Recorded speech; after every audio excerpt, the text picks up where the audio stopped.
Live from WRAL News Headquarters in Raleigh, your number one source for local news. WRAL News, coverage you can count on. A low-pressure system likely to develop off the coast of Florida will move up toward North Carolina this weekend. I'll show you what the chances are that it'll be a tropical storm. An off-duty officer is recovering after being shot at a gas station, and another person is injured. We're live with new information about the investigation. Also, Congress is inching closer to a government shutdown, the major sticking point at the center of the budget battle.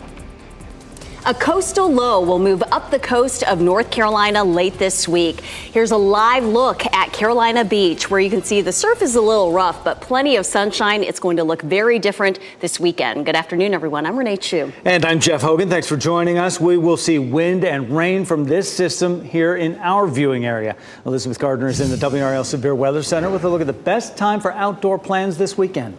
It looks like Sunday is going to be the drier day as this low starts to develop off the coast of Florida and push northward. The things that are new today about this is it looks like it's going to be moving a little faster. So its arrival on Friday is quicker, but its departure on Sunday is a little quicker too. And that's good for folks that have outdoor plans. It doesn't look like the whole weekend's going to be a washout. But of course, today's Wednesday and we're talking about Saturday into Sunday. So keep checking back because things could change. Here's what we're looking at right now. The potential for this system to develop, it's only a 30% chance that it develops into a tropical depression or a tropical storm. But we take a look at that as we check out the probability. And it starts Friday morning there at about 0. But watch how it grows through the weekend. And we get it up to about a 40% chance on this version of Futurecast. And you can see sitting there around Wilmington and then up toward the Outer Banks. We have the potential for this to bring lots of rain starting on Friday. That rain is going to start at the coast and push inland. And it's likely to be wet for most of our viewing area by the evening commute on Friday. That low will gradually move up the coast. This is 10 a.m. on Saturday. You can see the rain across our viewing area, but by the evening, it's starting to taper off, and that low is moving quickly out of the area. Notice Sunday, though, at 6 p.m., there's still a little bit of lingering rain, but the bulk of the rain with this is likely to be Friday afternoon through Saturday afternoon, and then we begin to see some improving conditions. We take a look at what we're expecting on Saturday. 30 to 35 mile per hour gusts, rain in some places 1 to 2 inches. That will highly depend on how far east or west you live, and it will be much cooler with a high temperature around 70 degrees. Coming up, we'll go town by town and talk about how much rain you'll see where you are. A domestic dispute at a gas station ended with 2 people being shot. One of them was an off-duty Dunn police officer.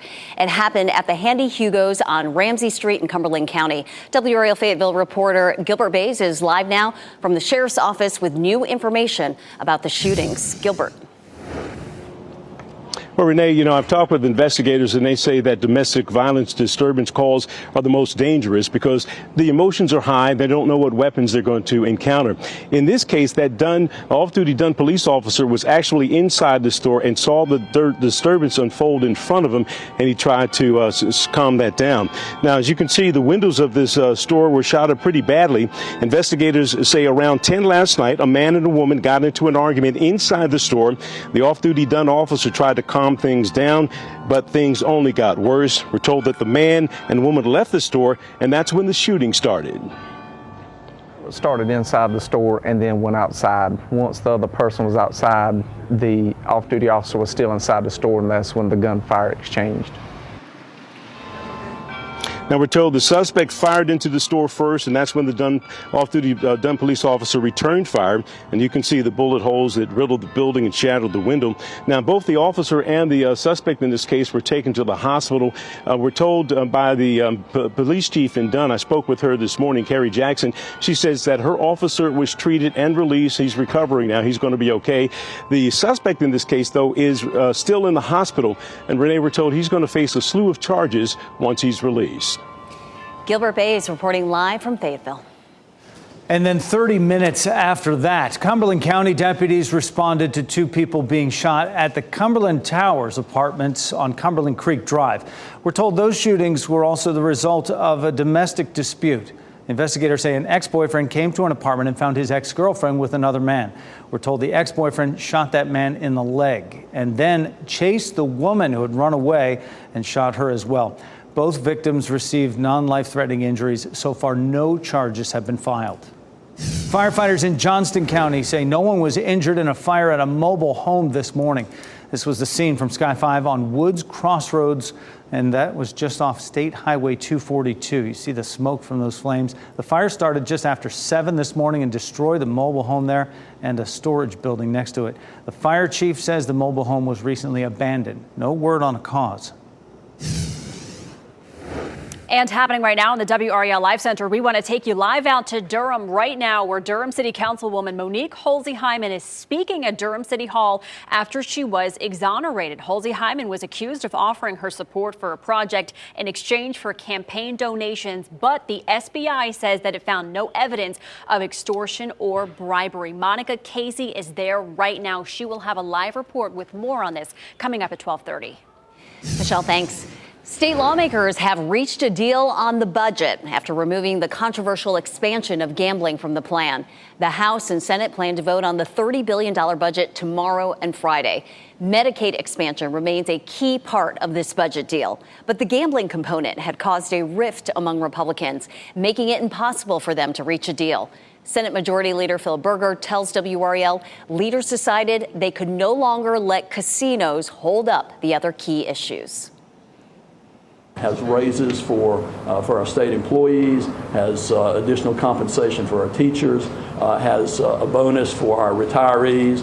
It also has needed funding for water and sewer projects and other projects all across the state of North Carolina.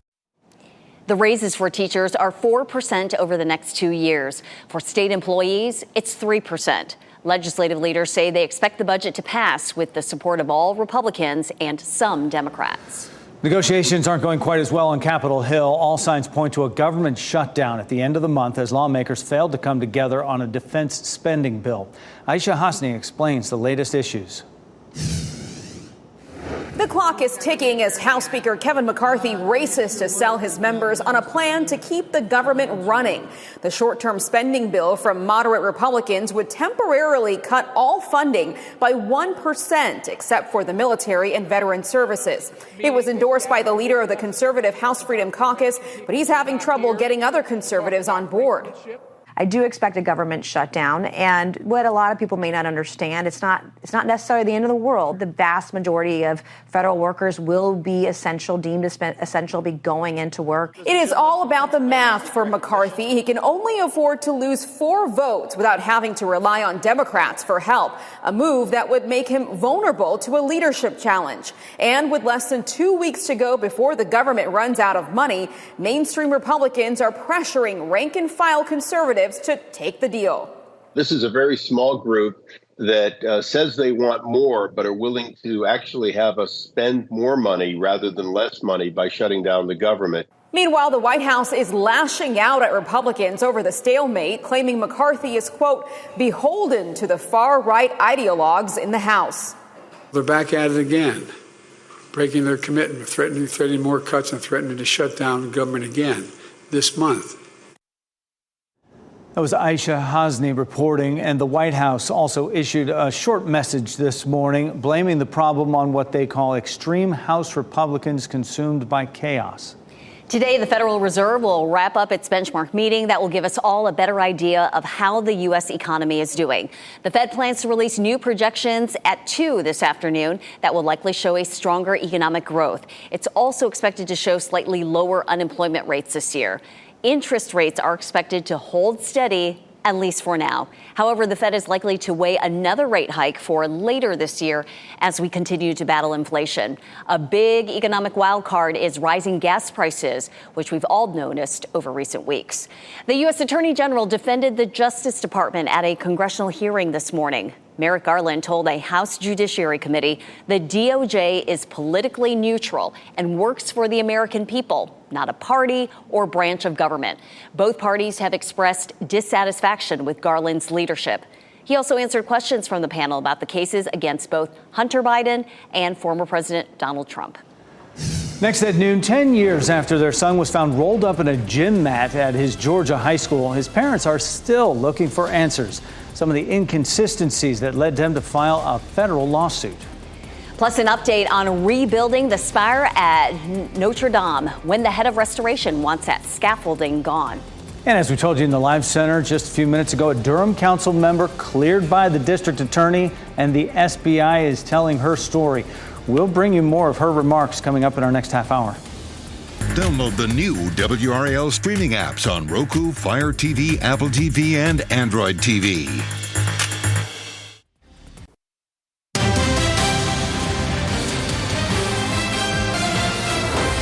It's been 10 years since a Georgia teen was found dead, rolled up in a gym mat at his high school. The family of Kendrick Johnson is suing multiple law enforcement agencies for $1 billion. His parents say they want justice for their son and are prepared to take up their fight to the U.S. Supreme Court. Bobeth Yates has the story. They killed the wrong child, but they got the right parents, because we're going to continue to keep fighting. Jacqueline Johnson and her husband Kenneth say they will not stop until they get the truth. They say they want to know what really caused the death of their son, Kendrick Johnson. He was discovered rolled up in a gymnasium mat in 2013 at Lowndes High School, and the cause of death was ruled accidental. Sheriff Ashley Polk said there was no bruising on Kendrick's face. There were no bruises on his body. We pulled pictures from the crime scene, photos that they gave us. The only things can make those marks is a taser or a stun gun. During a news conference Tuesday, the Johnson family and their attorney pointed out several other inconsistencies they say are documented in a 47-page lawsuit that was filed in federal court against the Georgia Bureau of Investigation, the Lowndes County Sheriff's Office, and the medical examiner. For example, 2 shoes in the mat that supposedly Kendrick was reaching for when he fell. Well, the evidence that they collected and all the statements that they made to the press was it was 1 shoe. So clearly they fabricated the diagram in the synopsis. And the $1 billion lawsuit alleges a cover-up. What the Johnsons want is a full and fair opportunity to litigate, and that's what the Constitution allows. That was Bobeth Yates reporting. In response to the lawsuit, the GBI and Lowndes County Sheriff's Office say they conducted a very thorough investigation and stand by their original findings. Opening statements began this morning in the first trial in the death of Elijah McClain.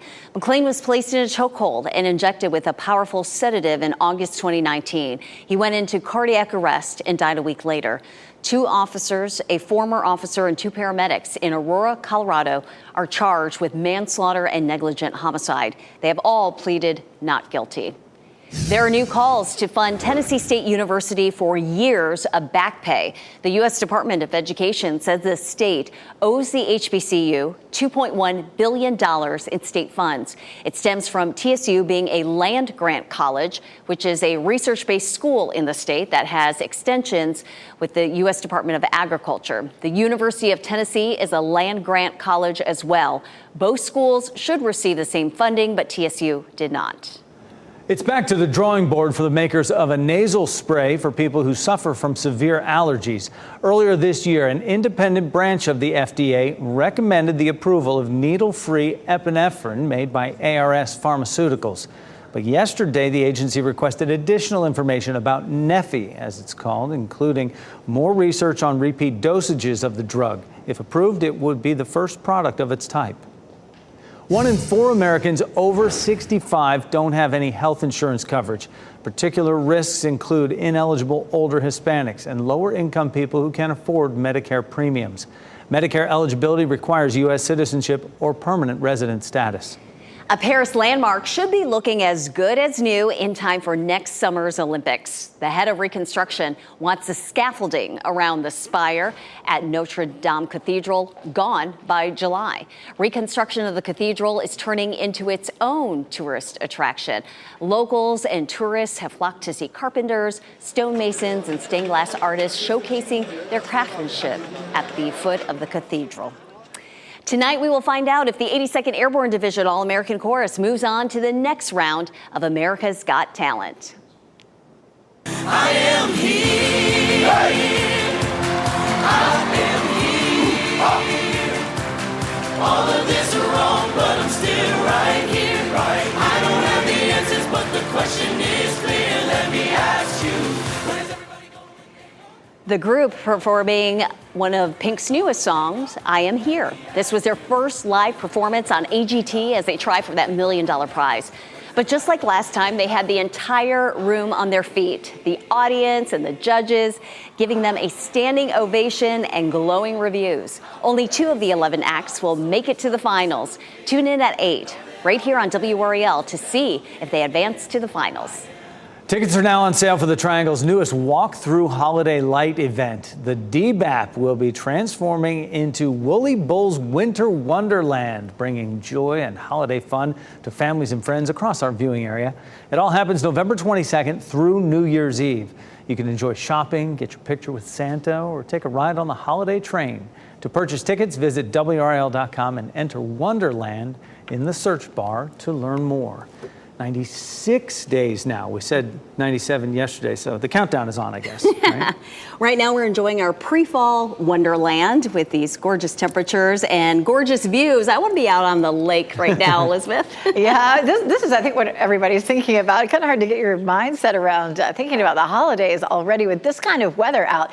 Beautiful Lake Gaston. This is a view from the Point Restaurant. Just gorgeous blue sky. It feels great out there. 81 degrees with a dew point of 56. As long as we can keep that dew point down in the 50s, that means that it feels really comfortable. It climbs into the upper 60s and it starts to feel steamy, but that 56 is a great looking number. We'll likely hit 84, which was our high yesterday, and we drop into the 70s as a lot of folks are headed home, so it's just going to be one of those gorgeous days. Right now it's 77 in Roxborough, 82 in Rocky Mount, 80 in Goldsboro, 80 in Southern Pines, and 81 in Clinton. So nice out there. Again, hitting 84 in Raleigh today, 83 in Durham, and 85 in Fayetteville. Let's take another look at this potential tropical system. There's a chance that it becomes either a tropical depression or a tropical storm, but the end doesn't really make that much difference. No matter what, it is going to spread rain across our area, and the wind is going to start to pick up during the day on Friday. Tomorrow's still nice and quiet, but we will see increasing clouds. Then we'll see that rain spreading eastward from the coast on Friday. By Saturday evening, it's really beginning to taper off a good bit,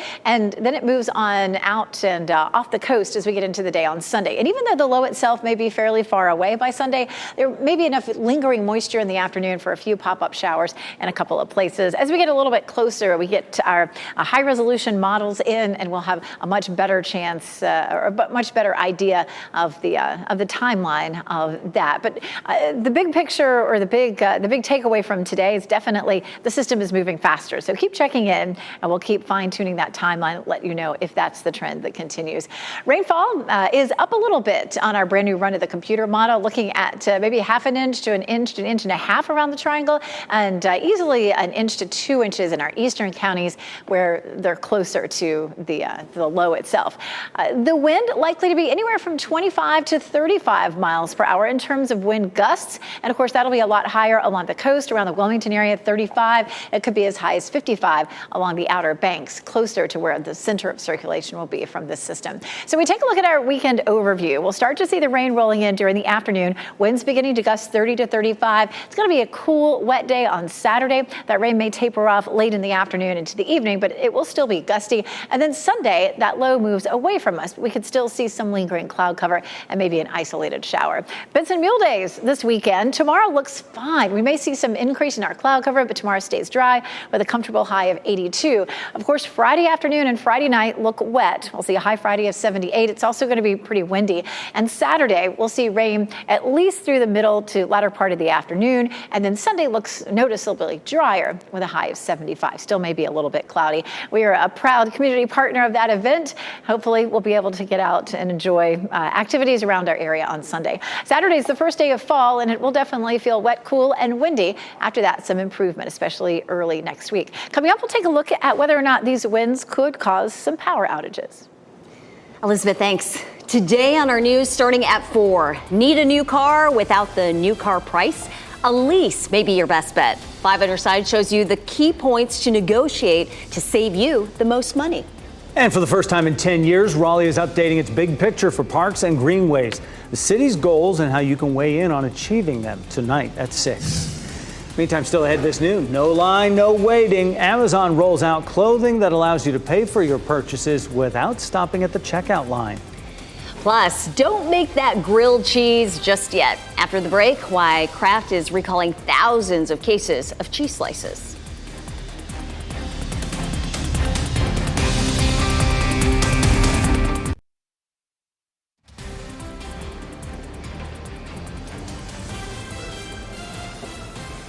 Welcome back. Here's a live look at Beaufort. Gray skies, but temperature-wise, feeling fabulous out there. You're watching WRAL News, available on Hulu and the WRAL app on your TV or streaming device. The Kraft Heinz Company is recalling 83,000 cases of cheese slices over potential choking hazards. The recall affects individually wrapped Kraft Singles American processed cheese slices. A wrapping machine problem caused a thin strip of film to remain on the cheese even after the wrapper has been removed. The recall is for 16-ounce products and 3-pound multi-pack products with the best by dates of January 2024. Return it to the store for a full refund. Short on time but need to stop at the grocery store? No problem. Amazon is updating its automated checkout system that allows customers to pay with clothing without waiting in line. This system uses radio frequency ID, RFID, to track apparel. An exit gate scans the tags, rings up the bill, and customers scan their credit card or wave a palm over an Amazon scanner when exiting. The technology is expected to be at travel retailers, sports stadiums, theme parks, convenience stores, and college campuses. Students and alumni from several HBCUs will be in Durham today working to advance their careers. Toshiba is hosting a job fair today in recognition of National HBCU Week. It's taking place until 4 today at the company's headquarters in Durham. Participants will learn about opportunities in STEM careers, HR, finance, and other fields. New data shows that Raleigh is one of the cities in the U.S. with the most remote workers. An American Community Survey shows the top 5 cities with the largest amount of people working from home are all tech hubs. They are Raleigh, Boulder, Austin, San Francisco, and Seattle. Census data also shows that the share of people who work remotely has tripled, both nationwide and here in Raleigh, since before the pandemic. And happening right now in the WRAL Life Center, 17 American soldiers accused of smuggling and distributing synthetic marijuana have been detained in South Korea. Police say it was brought into the country through the U.S. military's postal service, and the arrest came after search and seizure operations on at least 2 U.S. military bases. Now, officials say over the course of the year, they allegedly sold, distributed, and used the drug, which is illegal in South Korea, and those convicted could face prison sentences of 5 years to life. Now, all U.S. soldiers have returned to base, and the U.S. Forces Korea said it was aware of the investigation. Google is extending the lifespan of its Chromebooks after school systems said they weren't cost effective. A Wall Street Journal report says Google will provide its Chromebooks with automatic software updates for 10 years. This is under a new policy after some school systems expressed their concerns that the laptops didn't last long enough. Some districts had to spend millions on replacements because of the expiration dates. The new policy starts next year. If your child plays Fortnite, you could be owed part of a government settlement. Players can now apply for a portion of $245 million that Cary-based Epic Games agreed to pay to settle a complaint from the Federal Trade Commission. The FTC said Fortnite duped players into making unwanted purchases and made it easy for children to buy items without parental consent. The agency will send notices out to players soon. A Durham City Council member accused of bribery and extortion is talking this noon after the SBI cleared her name. Monique Holsey-Hyman is wrapping up a news conference at this hour. Hear what she had to say next. And a gun found at a Wake County elementary school renewed the conversation around safer schools. What leaders are doing today to tackle questions of security. That's next at noon. And here are your winning lottery numbers on your screen right now.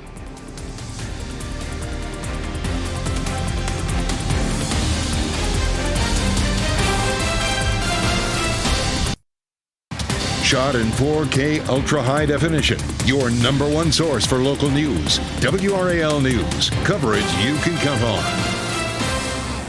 Safety concerns are on the rise for parents, students, and teachers in Wake County. This all comes after a gun was found at an elementary school recently. WRAL's Kelsey Coffey tells us this morning school leaders will discuss ways to keep everyone safe. Wake County school leaders will meet later today here at the board to talk about how to keep your students safe in the classroom.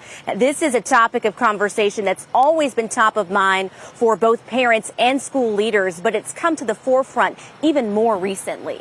Just last week, a student brought a gun to Leadmine Elementary in Raleigh. School administrators say the child didn't intend to hurt anyone, but a woman is facing charges for helping the child bring that gun to school. Last spring, dozens of threats were made against schools in Wake County, and multiple guns were found on school campuses. Today's meeting also comes after a move from the district this school year to create a new visitor management system. So now whenever visitors come to campus, they have to check into an iPad and get a quick background check before they're allowed to enter the school. And this meeting is closed to the public because school leaders will have to discuss confidential security measures. Kelsey Coffey, WRAL News in Cary. Also today, UNC's Director of Student Affairs will speak at a meeting of the state's Safer Schools Task Force. This comes after the deadly shooting on UNC's campus last month and the gun scare that happened there 1 week ago. Both situations resulted in lockdowns on campus and have raised concerns about mental health and trauma among students. Raleigh City Council has selected developer Omni Hotels and Resorts for a luxury hotel that's coming to downtown. A 550-room hotel will feature a rooftop pool, spa, and meeting space. It'll be built between the Convention Center and Martin Marietta Center for Performing Arts. The Raleigh Convention Center says it lost 64 events over 3 years because there just weren't enough hotel rooms nearby. They have the experience, and I think when you get a product like Omni that comes into your city, it makes a huge statement in the convention and meetings market. Everybody loves Omni. They have a great reputation, and I think it really speaks to what the type of hotel that we were trying to secure. City Council is also putting $400,000 toward negotiations with Omni. The city expects the luxury hotel to open in 2027. It'll be the first Omni in the Triangle. The organizers of Raleigh's Christmas Parade are asking the city to reconsider allowing vehicles and floats. The executive director of Shop Local Raleigh made the appeal to City Council. Last Thursday, city leaders denied the parade's permit, citing safety and legal concerns after an out-of-control pickup truck pulling a float killed an 11-year-old dancer during last year's parade. A day later, last Friday, they compromised to allow the parade, but without vehicles or floats. What we've put in place for requirements and regulations will be much more comprehensive. The safety, the level that we're presenting, we're prepared to handle that and to have safety consultants on site to do those inspections. And I think having permitted other events that don't meet those requirements, regulations, it just sets a very unfair precedent in the city. Other requirements parade organizers are asking the city to put in place include safety inspections the day of the parade and a minimum age of 21 for drivers. The driver of the pickup truck last year was only 20 years old. With or without floats, we will be there. You will be able to watch this year's parade live right here on WRAL. It will be Saturday, November 18th, starting at 9 a.m. This will be the 50th year of broadcasting the live parade on WRAL. Do you remember your kindergarten teacher? A lot of us do. It's just one of those names that sticks with you for life. WRAL's Brian Schrader introduces us to our Teacher of the Week, who appreciates the responsibility of being her student's first teacher. I saw a red cow looking at me. Heather Renault's father taught at a Wilson County elementary school for decades, and she knew she wanted to follow in his footsteps. And I loved coming into the classroom with my dad and just interacting with the kids. And black right here. So he's all brown. Renault went to UNC Wilmington, and now she's starting her 6th year teaching kindergarten at Rock Ridge Elementary School. They come in, a lot of students don't know how to write their name, may not know all their letters, they may not know how to count, and then by the end of the school year, they're writing names, they're writing stories, they're reading books, and it's amazing. It's so rewarding, and that's what keeps, I think, not just me, but all teachers, that's why we keep coming back and doing what we do. Right, who comes after the green duck? The district named Renault Wilson County's Teacher of the Year. And she realizes that she has a special place in these students' lives as their very first teacher. All kids need somebody that believes in them. And so I have the privilege as a kindergarten teacher to be their first school experience. I'm sorry, it makes me emotional when I talk about it, but I take it very seriously. Heather Renault? Yes. Hey, I'm Brian Schrader from WRAL. You are a Teacher of the Week. Oh my goodness. Congratulations. Thank you so Heather Renault much. is WRAL's Teacher of the Week. I'm Brian Schrader, WRAL News. Applause for Miss Renaud. The passion and emotion, I love it. You can look at all our honored teachers and nominate a teacher you'd like for us to recognize by going to WRAL.com and enter Teacher of the Week in the search box. Next at noon, a live report from Durham where a city council member accused of bribery and extortion just spoke. Monique Halsey-Hyman's first comments after the SBI cleared her name. And let's celebrate mules. The festival focusing on the draft animal draws thousands to Benson. That's happening this weekend. A live interview coming up about the fun in store for the whole family.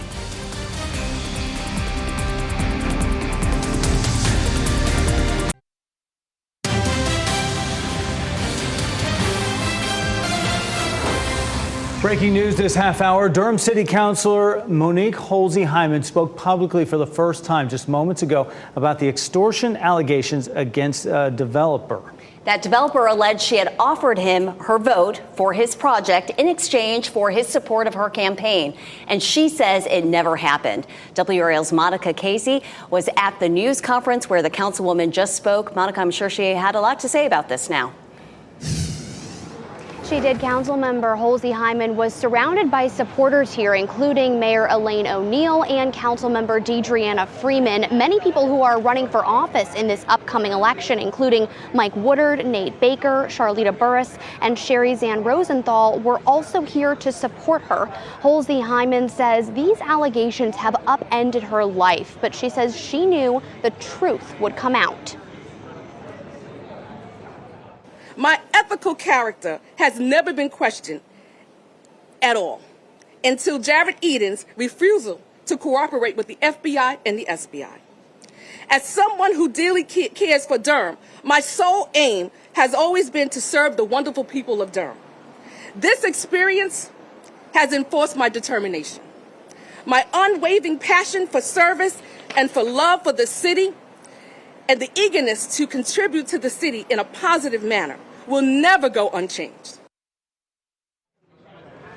Now, in her memo, the Durham district attorney says the developer who made that allegation, Jared Edens, did not cooperate and provide an interview or even a written statement. At today's press conference today, the mayor says she believes this investigation never should have risen to the level of involving the SBI. She believes it could have been resolved quickly simply with attorneys. Halsey-Hyman is running for re-election in this upcoming cycle. Renee?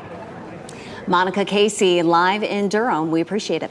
Cleared and clearly vocal about it.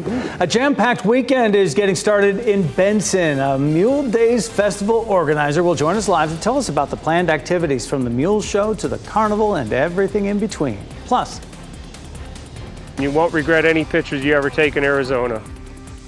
People are heading to a specific mountain range in Arizona. The image they're looking to capture in the shadows of the mountain.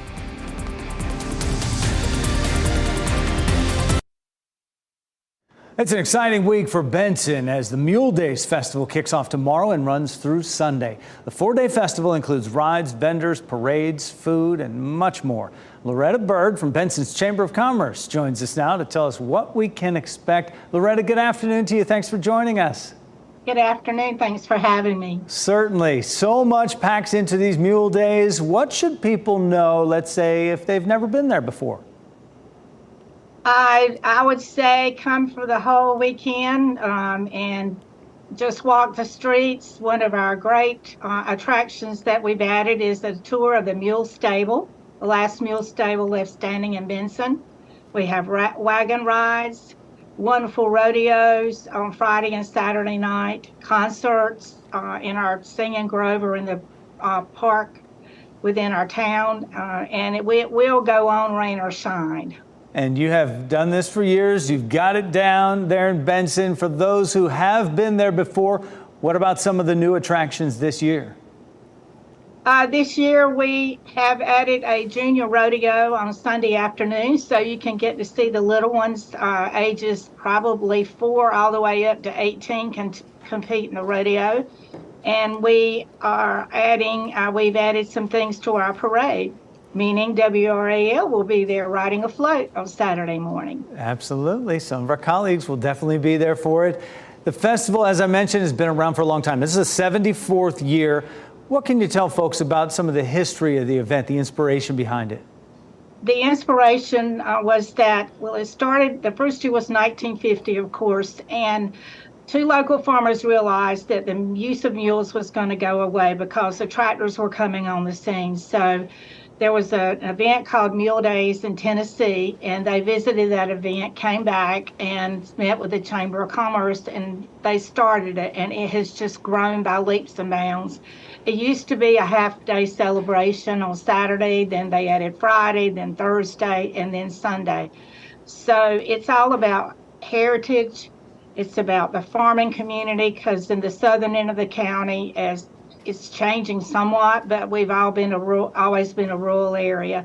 Benson used to have 11 mule stables. It was a center of a trading for mules. The train would stop and unload the mules, and then they would go into different stables around town, and the people would come purchase them. So there's a lot of mule heritage here. Yes, a deep heritage. And Benson Mule Days begin tomorrow, run through Sunday. And as you mentioned, Loretta, WRAL's Scott Mason, one of those folks there Saturday as parade judge. WRAL is a proud community sponsor, so keep an eye out for our float in Saturday's parade. And we want to thank Loretta Bird for joining us this noon. Loretta, thanks. Have a great event. Thank you so much. Certainly. Now, if you're planning some outdoor activities for this weekend, in addition to Benson Mule Days, you may want to check out a national park. The National Park Service is waiving all entry fees on Saturday for what it calls National Public Lands Day. There are more than 400 national parks across the country. Many of them charge admission. Here in North Carolina, Wright Brothers National Monument is the only national park with an entrance fee. So Saturday, you can get in for free.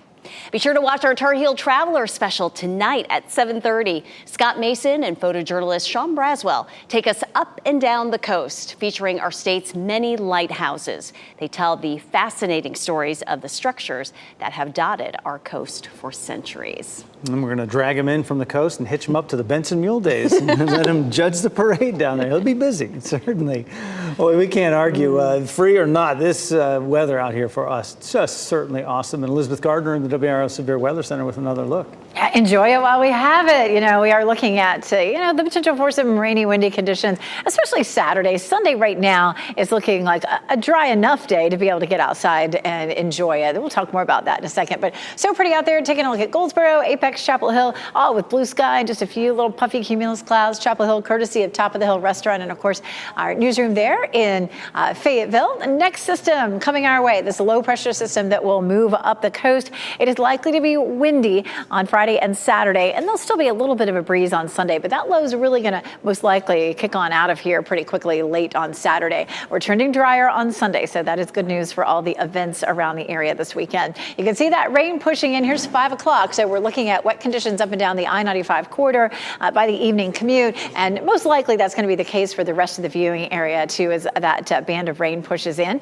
The low moves up the coast, wrapping the moisture around and keeping us wet for a good bit of the day. Saturday, there's lunchtime. Notice after lunchtime, between lunchtime and 6, gradually we'll start to see the rain diminishing. So if you do have plans after sunset on Saturday, there's a chance that the worst of the rain would be over by that point. This is Sunday morning, and you can see partly cloudy skies, and you see that low moving well up into the northeast. It's possible there would be a pop-up shower on Sunday, but again, Sunday definitely looking drier than it was yesterday as this continues to move on up pretty quickly. We take a look at the weekend rain chances, looking at a 30% chance around lunchtime, then it really starts to go up in the afternoon and evening, 60%, Saturday 60%, and then Saturday night that's going to go down significantly with just a 20% chance on Sunday. Now there is going to be some wind to go along with this, not a wind enough to do a lot of damage, but there could be some isolated power outages along and east of I-95. That's where our wind is likely to be closer to 35 mile per hour gusts around the triangle, up to around 30 mile an hour gusts, even in Greensboro back to the west around 25.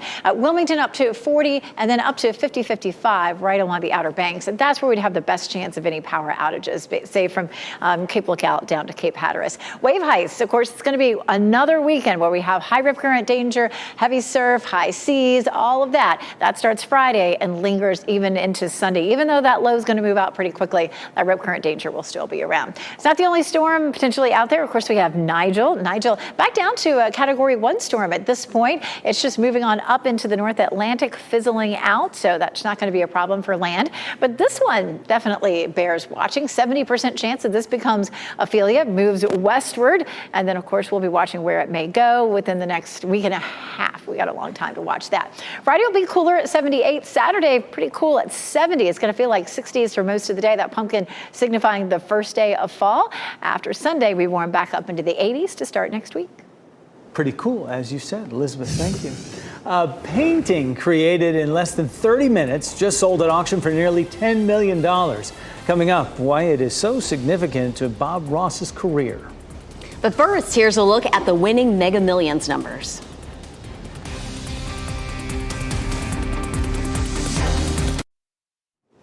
We wrap things up right now with a look at a few of the headlines we are following for you today. A domestic dispute at a gas station ended with 2 people being shot. One of them was an off-duty Dunn police officer. Investigators say the officer tried to calm the situation down before the shooting started.